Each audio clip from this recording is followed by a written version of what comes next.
اے پیغمبر، کفار سے کہہ دو کہ جن کو تم اللہ کے سوا پکارتے ہو مجھے ان کی عبادت سے منع کیا گیا ہے۔ یہ بھی کہہ دو کہ میں تمہاری خواہشوں کی پیروی نہیں کروں گا، ایسا کروں تو گمراہ ہو جاؤں اور ہدایت یافتہ لوگوں میں نہ رہوں۔ کہہ دو کہ میں تو اپنے پروردگار کی دلیل روشن پر ہوں اور تم اس کی تکذیب کرتے ہو۔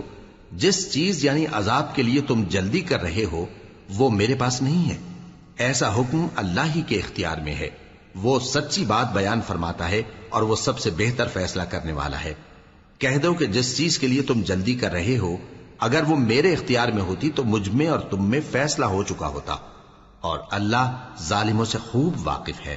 اور اسی کے پاس غیب کی کنجیاں ہیں جن کو اس کے سوا کوئی نہیں جانتا، اور اسے جنگلوں اور دریاؤں کی سب چیزوں کا علم ہے، اور کوئی پتا نہیں جھڑتا مگر وہ اس کو جانتا ہے، اور زمین کے اندھیروں میں کوئی دانہ اور کوئی ہری یا سوکھی چیز نہیں ہے مگر کتاب روشن میں لکھی ہوئی ہے۔